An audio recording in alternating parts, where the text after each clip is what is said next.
नमस्कार, मी मंजुश्री. माझ्या सहल पुस्तकांची या वाचन उपक्रमामध्ये तुम्हा सर्वांचे स्वागत. प्रथम साने गुरुजींना त्रिवार नमन करते.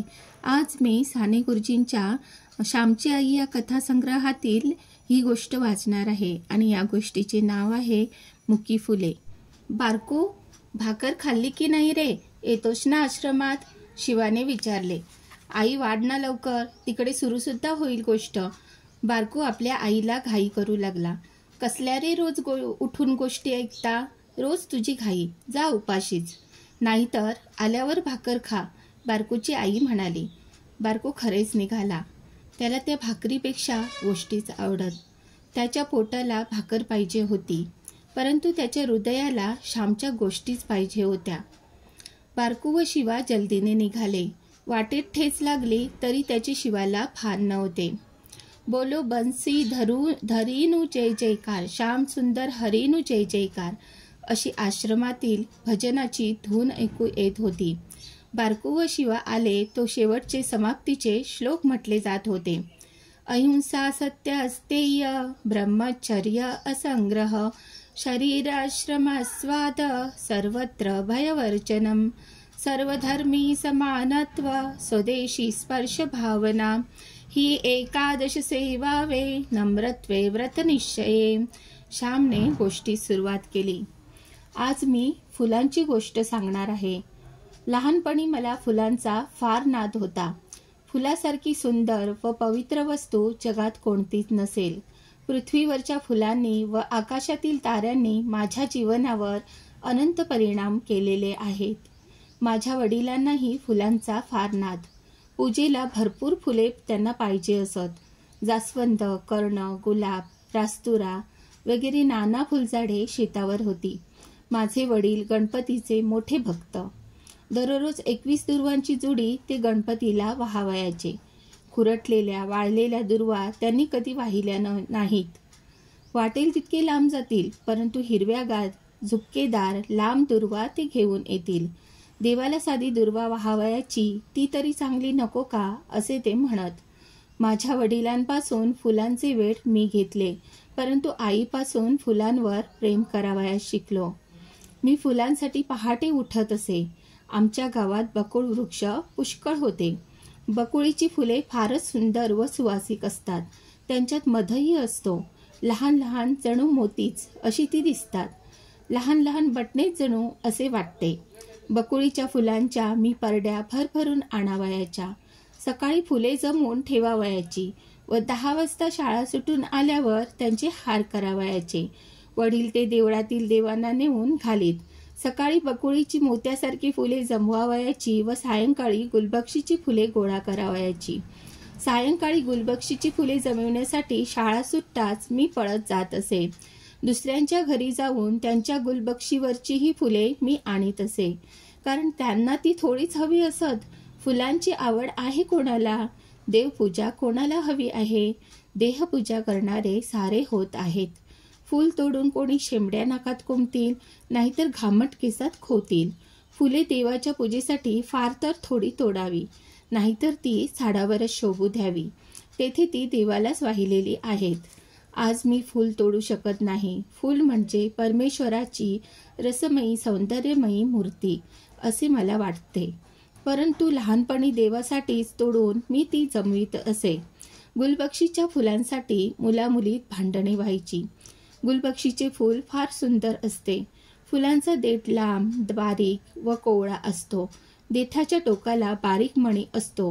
गुलबक्षीची फुले नाना रंगाची असतात. पिवळी, पितांबरी, लाल, पांढरी, शिटकावाची, कितीतरी प्रकार. गुलबक्षीचे काळे मणी फारच सुंदर दिसतात. माझी आई तुळशीच्या अंगणात बसून त्या फुलांच्या माळा करी. गुलबक्षीच्या फुलांची माळ, फुलांची देठ एकात एक गुंतवून करतात. त्याला सुई दोरा लागत नाही. या माळांचेही अनेक प्रकार असतात. तोड्याची माळ, दुहेरी माळ, बायका निरनिराळ्या तऱ्हेने ती गुंफतात. त्या दिवशी रविवार होता. रोज शाळा सुटल्यावर सर्वजण फुले वेचावयास जात असो. पाटी दप्तर घरी ठेवून जो आधी पळत जाई त्याला अधिक फुले मिळत, परंतु रविवारी कोण केव्हा जाईल याचा नेम नसे. त्याच्या आधीच्या रविवारी मला एक सुद्धा फूल बाकीच्या मुलांनी मिळू दिले नाही. म्हणून त्या दिवशी मी निश्चय केला की आज आपण सारी फुले आणावयाची. लवकर जाऊन कळ्याच तोडून आणावयाच्या असे मी ठरविले. गुलबक्षीची फुले 4 वाजल्यावर फुलू लागतात. सायंकाळी नीट फुलतात.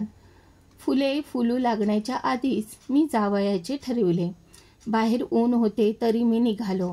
एक फडके बरोबर घेतले होते. 3 वाजण्याच्या सुमार असेल. आमच्या शेजारच्या धोंडोपंत मास्तरांच्या व गोविंद शास्त्र्यांच्या घरापाठीमागील गुलबक्षीच्या कळ्या मी तोडल्या. गुलबक्षीच्या न फुललेल्या कळ्यांना घुबे म्हणतात. ते सारे घुबे मी तोडून आणले. घरी आल्यावर मी एक ताम्हण घेतले व त्यात पाणी घालून कळ्या टाकून ठेवल्या. संध्याकाळी आई म्हणाली, आज फुले नाही का रे आणायला जात? मागच्या रविवारच्या सारखा उशिरा गेलास तर एक सुद्धा नाही हो मिळणार. मग रडत बसशील. माळेला नाही तर नाही, पण दुपारतीला तरी 4 आणून ठेव. मी तर केव्हाच आणून ठेवली आहेत. तू माळ करतेस का? मी विचारले. आण तर.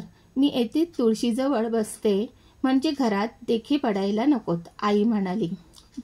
मी ताम्हण आणावयास गेलो, परंतु ताम्हणातील फुले नीट फुलली नव्हती. ते पाहून मी खट्टू झालो. ती फुले परडीत घालून मी आईजवळ नेऊन दिली. हे रे काय, पाणीचे ठिबकते आहे. कळ्याच तोडून आणल्या होत्याच वाटते, तरीच ती नीट फुलले नाहीत. श्याम, अरे झाडावर नीट फुलू तरी द्यावे की नाही त्यांना? एवढा काय अदाशासारखा गेलास उतावळा होऊन, असे आई मला बोलत होती. तोच शास्त्री बोवांकडची, धोंडोपंतांकडची, बन्या, बापू, बाबी सारी मुले आली. श्यामने तुमच्या सारी आणली हो फुले तोडून. आम्हाला एकही ठेवले नाही याने, बाबी म्हणाली. का रे श्याम, केव्हा चोरट्यासारखा जाऊन घेऊन आलास सारी फुले? बापू बोलला. चोरट्यासारखा? मी नेहमी नाही वाटते येत तुमच्याकडे फुले नेण्यासाठी, मी म्हटले. नेहमी आपण सारी जण बरोबर असतो, बन्या म्हणाला. तुम्ही मागच्या रविवारी मला उशीर झाला तेव्हा एकतरी फूल ठेवले होते का माझ्यासाठी, मी विचारले. पण मी माझ्या परडीतले देत नव्हते का? तूच फणकाराने निघून गेलास. मला का नाही थांबलात? बरे पाहून घेईन असे म्हणून तू गेलास. हा असा आज सूड घ्यावायचा होता वाटते, बाबी म्हणाली. माझी आई सारे ऐकून घेत होती. ती शांतपणे म्हणाली, बन्या, बापू, ही घ्या तुम्हाला फुले. पुन्हा नाही हो श्याम असे करणार. नाही ना रे श्याम, असे म्हणून आईने त्यांना फुले दिली. श्याम, येत जा हो रोज संध्याकाळी फुले वेचायला, नाहीतर राग धरावायचा असतो. का आत्ताच येतोस? आपण छापे पाणी, नाहीतर लक्षूबाई ताक दे, डेरा फुटला मडकं दे, तो खेळ खेळू, बन्या म्हणाला. माझी आई म्हणाली, आता उशीर झाला आहे, उद्या खेळा हो बन्या बापू. मुले गेली. माझे तोंड गोरेमोरे झाले. आई मला म्हणाली, श्याम, दुसऱ्याच्या घरची फुले त्यांना न सांगता सवरता आणू नये. त्यांना विचारून आणावी. आपण आधी गेलो तर त्यांना हाक मारावी. परंतु सर्वात वाईट गोष्ट म्हणजे अशी मुकी फुले तोडून आणणे. तू अधीर झालास, परंतु पदरात काही पडले नाही. फुलांना झाडावर नीट फुलू द्यावे. बाहेरच्या पाण्यात कळ्या किती वेळ टाकल्या तरी फुलत नाहीत. आईच्या दुधावर बाळ पोसते तसे बाहेरच्या दुधावर पोसत नाही. घरच्या साध्या अन्नाने जशी पुष्टी येते तशी खानावळीतील दुधातुपानेही येत नाहीत. झाडे म्हणजे फुलांच्या माता. झाडे कळ्यांना जीवनरस पाजित असतात, त्यांना फुलवितात. झाडांच्या मांडीवरच कळ्या चांगल्या फुलतात. फुले फुलली म्हणजे मग ती देवासाठी आणीत जा. आपल्या देवाला 2 कमी मिळाली तरी चालतील. बन्याच्या घरच्या देवांना मिळाली तरी ती देवांनाच ना, कोठे गेली तरी देवालाच मिळतील. आपल्या घरातील देवांना सारी फुले हवीत असे वाटू नये, ते देवाला आवडणार नाही. देवाच्या पूजेत सर्वांनी भाग घ्यावा. देवाला एक फूल मिळाले तरी पुरे, परंतु नीट फुललेले व्हा. गड्यांनो, अशा खुडून आणलेल्या मुक्या कळ्यांबद्दल मातेलाच वाईट वाटले.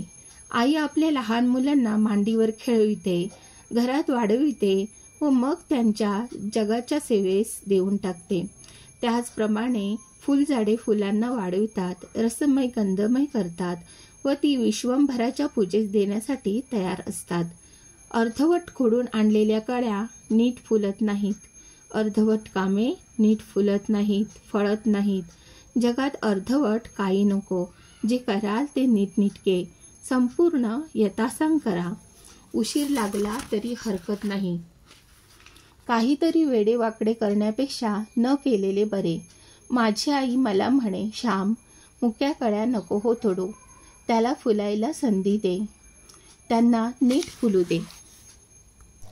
मातृहृदयी साने गुरुजींच्या या कथेमध्ये एका सुसंस्कृत घराण्यातील बालमनावर करण्यात आलेले सुसंस्कार याचे चित्रण केले गेले आहे.